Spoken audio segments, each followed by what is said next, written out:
Durante más de 100 siglos, el emperador se ha sentado inmóvil en el trono dorado de la tierra. Él es el maestro de la humanidad. Por el poder de sus ejércitos inagotables, 1.000.000 de mundos se oponen a la oscuridad. Sin embargo, él es un cadáver en descomposición, el señor carroñero del imperio mantenido en vida por las maravillas de la edad oscura de la tecnología y las miles de almas sacrificadas cada día para que la suya pueda continuar ardiendo. Ser un hombre en esos tiempos es ser uno entre miles de millones. Es vivir en el régimen más cruel y sanguinario inimaginable. Es sufrir una eternidad de carnicería y matanza. Es tener gritos de angustia y pena ahogados por la risa sedienta de los dioses oscuros. Esta es una era oscura y terrible en la que encontrarás poco consuelo o esperanza. Olvídese del poder de la tecnología y la ciencia. Olvida la promesa de progreso y avance. Olvida cualquier noción de humanidad común o compasión. No hay paz entre las estrellas, porque en la sombría oscuridad del futuro lejano, solo hay guerra.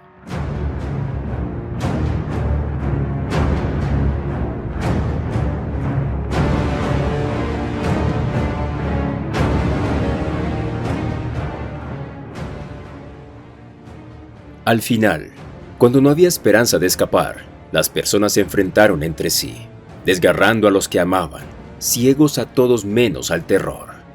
Madres, padres, hijos e hijas. No significó nada. En sus momentos finales eran solo animales, temblando y gritando, agitándose en la oscuridad, luchando por su vida. Tarro aulló con ellos, suplicando clemencia como si los monstruos que los atacaban pudieran escucharlos, como si les importara. «Por favor». Luego cayó al suelo y jadeó sorprendido. Miró a su alrededor y vio que estaba en casa y todavía era de noche. Su esposa, Valacia, estaba en la cama, durmiendo tranquilamente. No había alas, sin horrores bestiales, sin gritos. Nada de eso era real. Estaba tan aliviado que se echó a reír. Un sueño, eso es todo. Pero había sido tan vívido. Todavía podía sentir el hambre desesperada que clamaba por su corazón y sus huesos. Se quedó allí un rato, tratando de aclarar sus pensamientos, tratando de pensar en otras cosas, pero no podía librarse de las imágenes repugnantes. Se vistió y salió, bebiendo el aire fresco de la noche y mirando a las estrellas. Solo es un sueño. No recordaba haberse visto tan afectado por una pesadilla, ni siquiera cuando era niño. Vislumbres resonaron en torno a sus pensamientos. Escenas fracturadas centradas en una figura enorme, un coloso de 4 brazos, de tamaño divino, más alto que los árboles, deslizándose y zigzagueando, un rostro demasiado terrible para mirarlo, cuchillas de huesos que sobresalen de un cráneo rugoso. Fue repulsivo. La carne de un lado de su cara había sido quemada dejando tendones chamuscados, pero fue más que su apariencia lo que lo llenó de pavor. Fue algo más profundo, una comprensión de lo que significaba. No era simplemente traer la muerte, estaba trayendo la muerte final. Era el heraldo. «Emperador, protégeme», susurró mientras se alejaba a toda prisa de su habitáculo, siguiendo un estrecho sendero entre las rocas, con la esperanza de que el aire de la noche lo calmara. Entró en un pequeño bosque y los árboles se inclinaron sobre él mientras caminaba, formando un túnel. Cuando salió al otro lado, se sorprendió al ver luces brillando más abajo en la ladera de la montaña. ¿Quién estaría despierto ahora? Se dirigió hacia ellos y vio que, a pesar de lo avanzado de la hora, cientos, quizás incluso miles de personas se habían reunido en la oscuridad. Reconoció a alguno de ellos, pero la mayoría eran extraños. La vista de tanta gente acurrucada en medio de la noche era extraña y de alguna manera espantosa. Todos estaban mirando desde la montaña, contemplando la noche. Nadie estaba hablando. Parecían aterrorizados, todos ellos, sus rostros pálidos y rígidos, como calaveras envueltas en la oscuridad. El nudo en su estómago se apretó. No tenía sentido, pero de alguna manera sabía que los había asustado. Sabía por qué se habían reunido aquí, al borde del bosque. «El sueño», dijo en voz baja cuando llegó junto a una mujer joven. Ella asintió brevemente, temblando mientras miraba a través del bosque. El Heraldo. El nombre se sintió extraño en su boca, pesado y frío. Inmediatamente se arrepintió de haberlo usado. Ella se negó a mirarlo a los ojos. Zarro recordó los sonidos de su pesadilla. El raspar de las garras, el crujido de la quintina. La sangre se apresuró en sus venas. Se imaginó garras despedazándolo, hurgando en su abdomen. ¿Cómo podríamos compartir el mismo sueño?, preguntó. Es un presagio, susurró la mujer. ¿De qué? El fin.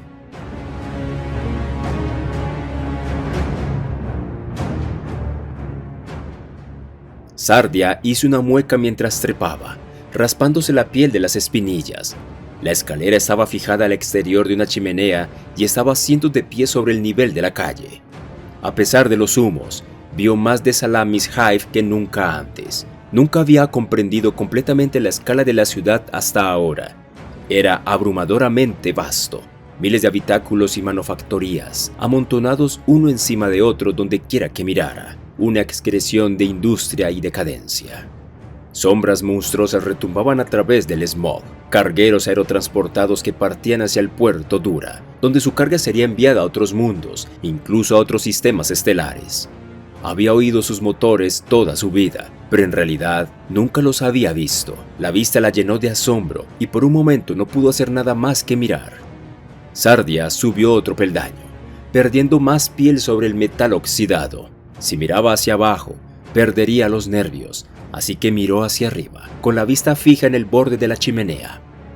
Llevaba un respirador con gafas de soldar gruesas y reforzadas, pero los vapores eran tan fuertes que todavía le lloraban los ojos. Un parásito se escabulló por su mano. Ella sisió con disgusto, quitándoselo. Había incluso más insectos aquí arriba, arrastrándose por la superficie picada de la torre. Algunos eran como langostas o cucarachas, sus cuerpos blindados brillaban.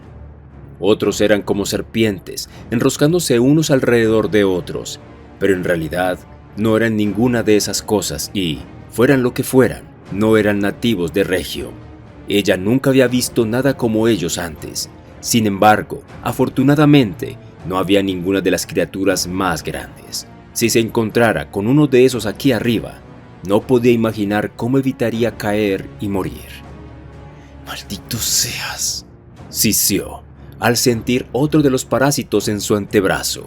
Esta vez fue demasiado lenta. Cortó a través de su piel y se hundió en su músculo. Podía sentir docenas de ellos ahora, royendo el interior de su brazo. El dolor se estaba volviendo insoportable. Los otros trabajadores de la refinería sabían de los parásitos. Tuvieron que, cuando ella los mencionó por primera vez, se burlaron. Más tarde, cuando amenazó con hacer algo al respecto, se enfadaron.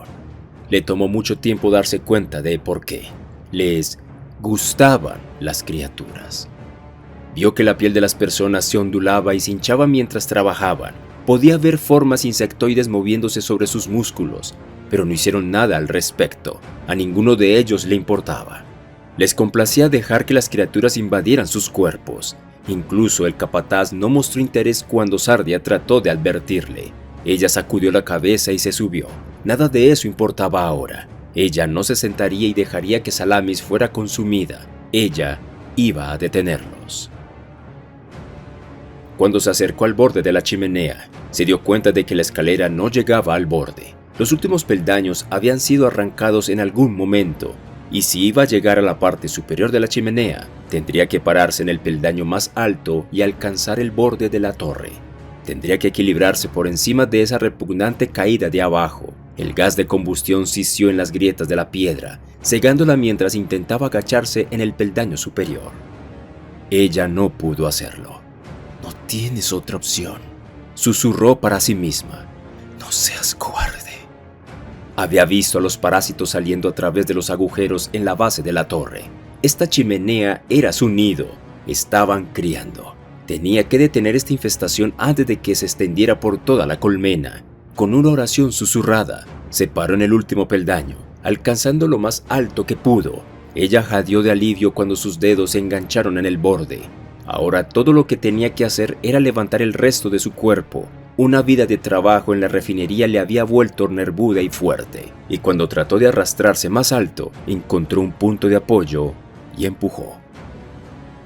Y luego llegó a la cima, yaciendo en el borde de la chimenea, mirando hacia abajo en sus entrañas. Era como llegar a la cima de un volcán. El calor brilló más allá de su rostro, chambuscándole el cuello y arrastrando lágrimas de sus ojos. Parpadeó para alejarlos y apretó las correas de su respirador. Luego entrecerró los ojos mientras miraba a través de los lentes polarizados. «Trono», susurró ella. Toda la chimenea estaba llena de parásitos, mientras los vapores flotaban, revelando todo el horror, luchando contra las ganas de vomitar. Había millones de ellos, arrastrándose, deslizándose y volando a través de la oscuridad. Las variaciones eran innumerables. Algunas eran como las criaturas que devoraban a través de su piel, pero otras eran aún más extrañas. Enormes cosas insectoides con caparazones morados, arrastrándose junto a cerebros resbaladizos de sangre que flotaban a través del humo. Mientras Sardia observaba, sintió que su cordura se esfumaba. Tenía que moverse rápido o perdería los nervios. Ella desabrochó el vacío caja atada a su espalda y lo abrió, sacando la carga explosiva y cebarlo. «Para el dios emperador», dijo con voz temblorosa cuando lo dejó caer por el borde. Tardó unos segundos en tocar el fondo. Entonces la luz y las llamas corrieron hacia ella. Sardia gritó, su piel ampollada, sus pulmones llenos de agonía. Ella cayó hacia atrás desde la cornisa, carbonizada y rota. El fuego no solo quemó su carne, sino que también la llenó de una claridad espantosa. En sus últimos momentos vio la verdad.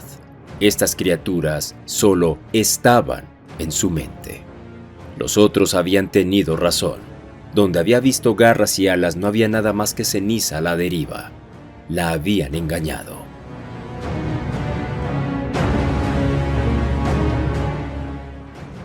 Sus gritos fueron interrumpidos cuando salió a la calle con un ruido sordo. «¡Haz tu trabajo!», dijo Beltis, mirando una multitud en el callejón. Su mano descansaba sobre el mayal eléctrico de su cadera y su tono dejaba claro que no estaba preparada para debatir el asunto. Pero la multitud no se desanimó. Ellos la miraron lascivamente como si compartieran una broma a su costa. Por primera vez en muchos años sintió dudas. ¿Cómo podían mirarla así? ¿Cómo podrían atreverse? El mundo se había inclinado sobre su eje. Las cosas realmente habían ido tan mal que una escoria de mala muerte como esta se atrevió a desafiarla. «Volveremos al trabajo cuando el propio Gataskull nos lo dice», dijo el líder, un rayo de bilis de piel gris con el nombre de Tirol. «Nosotros trabajamos para él, no para ti o, bueno». Él sonrió. «Solíamos trabajar para él». El momento de dudas de Beltis pasó. Estos bajos fondos estarían muertos si no fuera por Kull. Los había sacado de la alcantarilla. Había convertido un lío de pequeños criminales en guerra y traicioneros en una organización de auténtico poder. No valían nada sin él. Solo Kull podría haberles permitido lograr las cosas que habían hecho. Su visión, su arduo trabajo, esa era la única razón por la que tenían algo. «Trabajas para él», dijo en voz baja, bajando por una escalera de incendios y saltando al callejón. «¿O no trabajas para nadie?». Mantuvo su tono neutral, dejándolos pensar que esta iba a ser una conversación razonable. Tiro le enarcó una ceja. «¿Se supone que eso es una amenaza? ¿Recuerdas que conocemos todos los detalles de esta operación?». Levantó la voz. «¿Qué pasa si los ejecutores se enteran de que Kull es el autor intelectual?». Miró a sus amigos. «Es una vergüenza. ¿No es así si realmente piensas en ello? Todas esas municiones hechas para el esfuerzo de guerra. Y Kull toma envíos completos, llenándose los bolsillos. Terrible, en realidad, especular cuando nuestros soldados están tan desesperados por el equipo, especialmente si consideras a quién se los vendemos.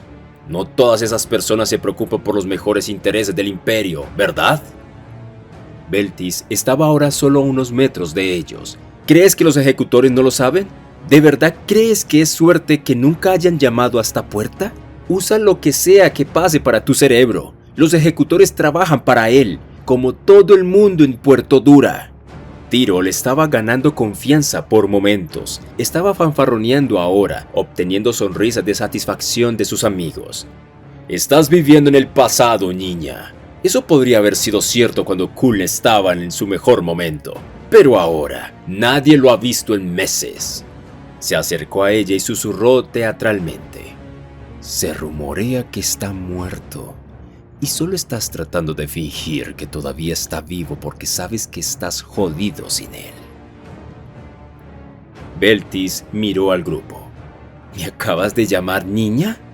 Algunos de ellos asintieron instintivamente, cayendo en viejos hábitos, olvidando que estaban destinados a desafiarla. «¿Lo que de ella?», espetó Tyrol, pero su confianza flaqueó y dio un paso atrás. «Eres la chica de Kulm, el orgullo y la alegría de papá, ¿y crees que eso significa que tienes derecho a...?». Sus palabras se convirtieron en tos cuando Beltis azotó su mayal alrededor de su garganta, provocando la corriente. El olor a carne cocinada llenaba el aire. Cayó de rodillas, agarrando el arma, el humo saliendo entre sus dedos. Uno de los otros buscó algo en su bolsillo. Luego abandonó la idea cuando vio que Beltis le empuñaba con una pistola automática en la cabeza. Mientras Tyrol ardía, la multitud retrocedió, tan débil como ella esperaba. «Kuln está vivo», dijo manteniendo la voz baja. Agitó su pistola en el rostro extremo del callejón, donde los vehículos terrestres corrían a través del smog. Mientras tanto, este lugar se está yendo al infierno y los ejecutores no están haciendo nada. Tyrol la manoteó, emitiendo un extraño sonido de lamento. Su rostro se puso morado. «Sabemos de las explosiones en los almacenes, y esos tontos prendieron fuego en Zafa. Algo salió mal y ¿quién crees que lo solucionará? ¿Nuestro gran gobernador planetario en Salamina? ¿O los ultramarines? No les importa la gente normal. ¿Quién sabe en qué agenda están trabajando? No creo que ellos siquiera». Sus palabras se secaron. Solo había vislumbrado a los hijos de Guilliman en capturas pictóricas granulosas, pero eso había sido suficiente para desconcertarla. Ella sacudió la cabeza. «No, Kuln arreglará este lío, como si Kuln lo arreglara todo». Mató el poder de Mayal y lo arrebató del cuello de Tyrol. Cayó al suelo sollozando, agarrándose la garganta destrozada mientras el humo salía de las heridas. «Volver al trabajo», apuntó con el mayal a la multitud, arrojando sangre y piel carbonizada. «Y llévale este charco de orina a su madre».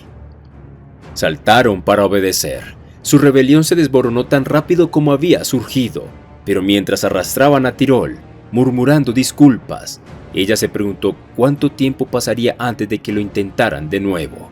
Esto nunca había sucedido antes, pero tenía la sensación de que no sería el último motín. Las cosas se estaban desboronando. Miró a su alrededor, a los edificios sin ventanas que bordeaban el callejón. Podía escuchar disparos en la distancia y gente gritando. El puerto duro estaba perdiendo la cabeza. Volvió a entrar, ladrando órdenes a los sirvientes mientras se dirigía a las habitaciones privadas de su padre. Pasó a través de puertas bloqueadas genéticamente y se detuvo en lo alto de las escaleras, mirando el pasillo bordeado de puertas, pensando en todas las personas que habían visitado a su padre aquí, viniendo a rendirle lealtad al poderoso Gada's Kulm, el verdadero gobernante del puerto Dura. Los grandes y los buenos habían acudido aquí a lo largo de los años. Incluso los gobernadores de Salamina solían venir y doblar la rodilla. Pero eso fue antes de que el mundo se volviera loco. Antes de que los altos señores de Terra se interesaran en Regium, alterando el equilibrio de poder cuidadosamente mantenido por su padre al instalar ese tedioso tonto Serok como gobernador y estacionando a los ultramarines en Sarax. Limpió la sangre de Tyrol de su mayal mientras se acercaba a la puerta de su padre. No había necesidad de que supiera lo mal que se habían puesto las cosas. Estaría bien pronto y luego arreglaría las cosas como siempre lo había hecho. Se ató un pañuelo alrededor de la cara, abrió la puerta y entró en su habitación, cerrándola rápidamente detrás de ella. Los insectos pululaban a su alrededor y su bufanda hizo poco para bloquear el hedor. La habitación estaba iluminada por docenas de lámparas de color rojo sangre y la luz revelaba la carnicería que su padre había causado en sus pertenencias una vez hermosas. Sillas y cortinas yacían esparcidas por el suelo, rotas y podridas, cubiertas de montones de capullos y huevos de insectos. El aire zumbaba mientras polillas y escarabajos volaban de un lado a otro y el suelo hervía de termitas. La combinación de movimiento y luz roja parpadeante la desorientaba y le dificultaba ver a su padre. Entonces lo vio, no lejos de donde ella estaba. Sentado con la espalda contra la pared, estaba desnudo, pero la mayor parte de su cuerpo tatuado estaba cubierto por gruesas rastas blancas que colgaban de su cabeza. «Padre», dijo ella tratando de hablar con calma, como si no hubiera nada extraño en su comportamiento. «Tienes que vestirte y venir conmigo. Esto tiene que parar. Tenemos que mostrarles que todavía estás vivo, todavía estás a cargo».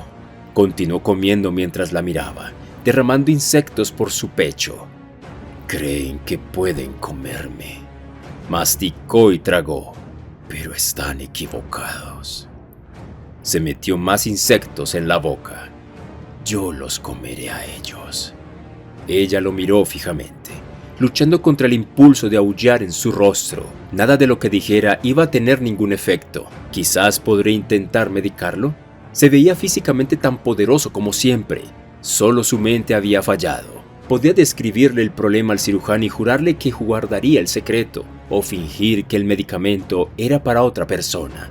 Parecía un plan razonable, pero en el fondo le costaba creer que funcionaría. La locura de su padre era parte de algo más grande. Era la locura de la ciudad, la locura que se había apoderado de todo Puerto Dura. Ella limpió algunos de los insectos y lo besó en la frente. Entonces ella le dio la cantimplora de agua que le había traído y se levantó para irse. Antes de que pudiera irse, él la agarró del brazo y la miró con ojos brillantes y lúcidos. «Veltis, yo los salvaré si los mantengo a todos aquí. Si me los como a todos, nunca se comerán la ciudad». Apretó su agarre. «¿Lo entiendes?». Ella luchó por contener las lágrimas. «Lo entiendo». Él asintió y la soltó, desplomándose contra la pared y metiéndose más insectos en la boca. Se detuvo en la puerta y lo miró. Estaba comiendo furiosamente, pero había tantos insectos arrastrándose sobre él que parecía que él era la comida. El sonido del zumbido de las alas creció en su cabeza hasta que se hizo tan fuerte que ya no pudo soportarlo. Tenía la horrible sensación de que la locura de su padre era de alguna manera la verdad, que los insectos querían devorar la ciudad. «Tenemos que salir», susurró ella. Luego se apresuró a salir de la habitación, cerró la puerta y salió corriendo del edificio.